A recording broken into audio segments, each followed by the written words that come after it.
तो आज एक दिलचस्प कहानी आपके लिए हाजिर खिदमत है। मेरे साथ वीडियो में एंड तक जुड़े रहिएगा। ये इन दो किरदारों के बारे में है जो कि अपने वक्त के सुपरस्टार कहलाए जाते थे, उनकी आपस में टक्कर के बारे में। और उनमें से एक सुपरस्टार आज तक बना हुआ है और जो दूसरा था वो कहीं माजी की यादों में गुम हो चुका है। इनके बारे में दिलचस्प कहानी आप वीडियो में आगे चलकर देख पाएंगे, लेकिन शर्त यह है कि आपने वीडियो एंड तक लाजमी देखनी है। तो चलते हैं वीडियो की जानिब।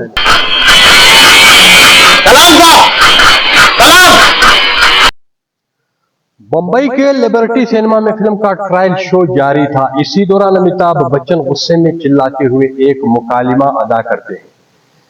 किस साले ने सोमो पे हाथ उठाया है? बोलो कौन है वो माई का लाल जो अपनी माँ का दूध आजमाना चाहता है? आज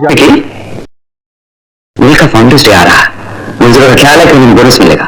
हाँ, बाबूजी भी कह रहे थे। हाल तालियों से गूंज उठता है। राजेश खन्ना की सिटी गुम हो जाती है। सोमो 1973 में रिलीज होने वाली फिल्म नमक हराम का मरकजी किरदार था जिसे राजेश खन्ना ने स्क्रीन पर निभाया था।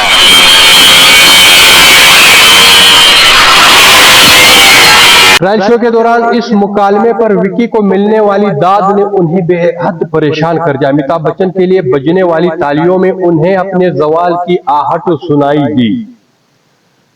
राजेश खन्ना और अमिताभ बच्चन की आनंद के बाद एक साथ दूसरी फिल्म थी। लिबर्टी सिनेमा में बैठे हुए तकरीबन यकीनन राजेश को दीवानी चोबल की नसीहत याद आई होगी जो उन्होंने 2 साल कबल की थी।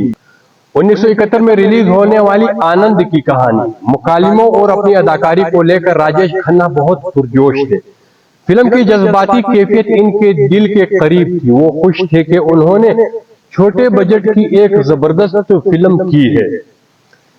प्रीमियर के बाद जब राजेश खन्ना बाहर निकले तो सहाफी दीवानी से उन्होंने पूछा, तुम्हें फिल्म कैसी लगी? उन्होंने लंबी चौड़ी बात करने के बजाय मुख्तसर जवाब दिया कि आइंदा इस लंबू के साथ कोई फिल्म मत करना, वो आपकी छुट्टी करवा देगा।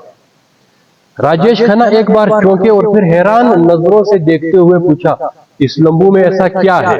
दियोयानी ने कहा, आपने इसकी आंखें देखी हैं, मैं आपसे कह रहा हूं कि इसके साथ कभी काम ना करना। राजेश खन्ना ने हंसते हुए बात टाली। 3 बरस बाद दोनों की एक साथ नई फिल्म रिलीज को तैयार थी और अब राजेश को यह बात समझ में आ रही थी। अगर आपने आनंद देख रखी है तो इसका आखिरी सीन याद होगा। पूरी फिल्म में राजेश खन्ना छाए हुए थे, आखिर में वो मर जाते हैं और अमिताभ इनकी लाश को झंझोड़ते हुए गुस्से में चंद सितरे बोलते हैं। पूरी फिल्म में कम बोलने वाले लंबू का वो गुस्से भरा अंदाज बहुत गहरा तासिर छोड़ता है। आपको अंदाजा होता है कि इस अदाकार में कुछ ऐसा जरूर है जो अपनी तरफ को खींचता है।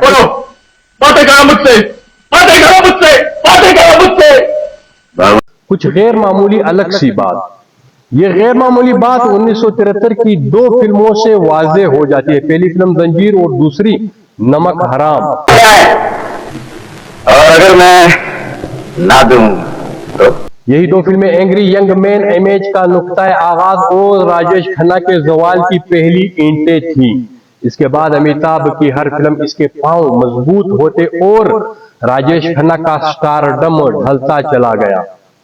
एक बार फिल्म नकाद दलीप ठाकुर ने अमिताभ बच्चन से पूछा कि आपका एंग्री यंग मैन इमेज किसकी दीन है? उन्होंने जवाब दिया, जंजीर के लिए सलीम जावेद और नमक हराम के लिए हरिकेश मुखर्जी। आनंद और नमक हराम दोनों के हिदायतकार हरिकेश मुखर्जी थे। 2 भीग जमीन और देवदास जैसी फिल्मों में बमल राय के असिस्टेंट डायरेक्टर के तौर पर काम करने वाली हरिकेश इंडिया में मिडल सिनेमा के बानियों में से एक हैं। मिडल सिनेमा यानी कमर्शियल, मेन स्ट्रीम और आर्ट सिनेमा के दरमियान का रास्ता, जिसकी बेहतरीन नुमाइंदगी इनकी आनंद और बावर्ची जैसी फिल्में करती हैं। नमक हराम इनके खास रंग से हटकर है। इसकी कहानी ट्रेड यूनियन और इसकी सियासत के गिर्द घूमती है। क्या बात है मेरे रंडो? हमें तो आज कमाल कर दिया। क्या किया? क्या कुछ किया अपने सेक्रेटरी से? कहीं नौकरी से तो नहीं निकाले जाएंगे ना? क्या कहा? क्या? सोमो यानी राजेश खन्ना और विक्की यानी अमिताभ बच्चन गहरे दोस्त हैं। कारखाने का मालिक विक्की का बाप एक मजदूर लीडर से तंग आकर यूनियन में अपना बंदा सोमो शामिल करता है ताकि मजदूरों की सियासत हाईजैक कर ली जाए। हमारी दिमाग से खड़ी हुई है। अकल से सिर्फ नक्शे बन सकते हैं सेठ जी, इमारतें नहीं।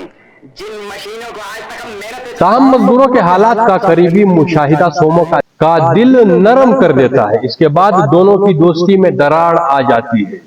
इस फिल्म की एक दिलचस्प बात यह है कि हरिकेश मुखर्जी ने राजेश खन्ना और अमिताभ बच्चन दोनों से क्लाइमैक्स खुफिया रखा। कोई नहीं जानता था कि फिल्म के आखिर में कौन मरेगा। इसे खुफिया रखने की वजह दोनों मरकजी किरदारों में से किसी की नापसंदीदगी और इसके नतीजे में पैदा होने वाली बदमजगी से बचना था। आनंद की तरह नमक हराम में भी राजेश खन्ना मरते हैं। आनंद की तरह फिल्म के तमाम गीत इन ही पर फिल्माए जाते हैं, लेकिन होनी होकर रहती है। अमिताभ बच्चन और किशोर कुमार में एक मुमासलत आसानी से देखी जा सकती है। ऐसे गीत जिनमें किशोर कुमार के साथ दूसरे मर्द गुलकार शामिल हो, इनमें किशोर की आवाज छाई हुई महसूस होती है, जैसे उन्होंने सारी फजा अपने रंग में रंग दी हो। यही मामला अमिताभ बच्चन का है। जब भी वो मल्टी स्टार फिल्म में आए, दूसरे अदाकार फीके पड़ गए। इसमें एक इस्तिस्ना शक्ति फिल्म में दिलीप कुमार का लाजवाल किरदार है। नमक हराम में राजेश खन्ना का किरदार ऐसा है कि हमदर्दी इनसे होनी चाहिए। ऐसा होता भी है, लेकिन जहन लंबू की टाई कोट वाले इस इमेज से बच नहीं पाता। दूसरी तरफ रंजीर का खुले गिरेबान वाला गली का होंडा टाइप नौजवान विजय देखकर आप तस्वीर में खुद को वैसा ही देखने लगते हैं। नमक हराम की शूटिंग के दौरान अखबारात में राजेश खन्ना की ताखीर से पहुंचने का चर्चा रहा। वो इसे अपना हक समझते थे। इनका ख्याल था कि वो स्टार हैं और उन्हें यह रवैया जेब देता है। बिल्कुल इब्तदाई बरसों की फिल्म राज की शूटिंग के पहले ही दिन वो 3 घंटे की ताखीर से सेट पर पहुंचे थे। एक नए लड़के का ऐसा रवैया सबके लिए हैरान कुन था। यह रवैया आखिर तक बरकरार रहा। उन्होंने एक बार तफाखुर से कहा था कि एक्टिंग और कैरियर की ऐसी की तैसी, मैं किसी भी चीज के लिए अपना लाइफस्टाइल नहीं बदलूंगा। बावर्ची, नमक हराम, बढ़ती का नाम दाढ़ी, आपकी कसम और अजनबी समेत मुतादिद फिल्मों में राजेश खन्ना के साथ काम करने वाले इसरानी ने एक बार इनके बारे में कहा था, राजेश खन्ना किसी के भी ज्यादा करीब नहीं थे और वो सिर्फ इनसे बात करना पसंद करते थे जो उनकी तारीफ करते हो।